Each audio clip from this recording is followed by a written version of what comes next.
Good morning or evening, everybody, wherever you are.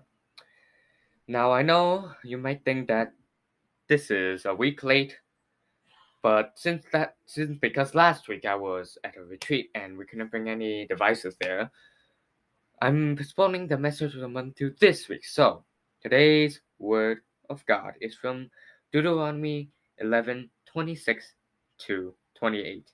It says, "See, I am setting before you today a blessing and a curse. The blessing if you obey the commands of the Lord your God that I am giving you today. The curse if you disobey the commands that the Lord your God and turn from the way that I command you today by following other gods, which you have not known." Now, the question is, what is obedience? Let's turn to the dictionary. It says, compliance with an order, request, or law, or submission to another's authority. So why should we obey? We should obey because God will give us a blessing if we do.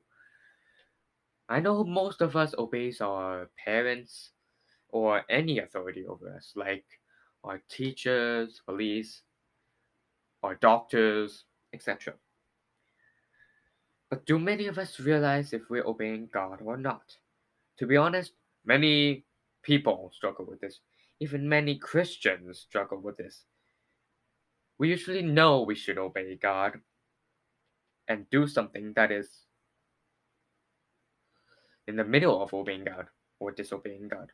So we know that we should obey God, but then like sometimes when we do things, it's not obeying God or not disobeying God, it's just in the middle.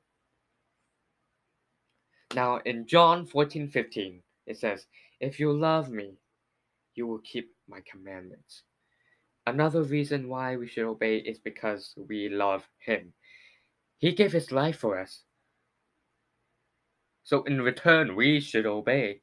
The reason for all this is because he loves us. But how should we obey? You can obey by taking care of small things in your life or obeying your parents that God gave you. But it all comes down to these three important things. First, love the Lord your God. You can obey by loving God. Number two, it matches with the obeying your parents and loving your parents. Love your neighbor as yourself. God gave you these people, so you should cherish them just as God told you to.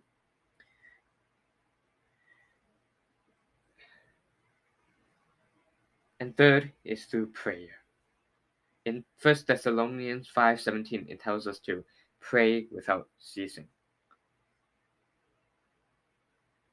So, therefore, this is why we should obey. So I encourage you to start obeying God, not just obey your parents or any authority, but start obeying God because God is the biggest authority we have in our lives. May the peace of Christ be with you, and we will see you all next month with another message of the month.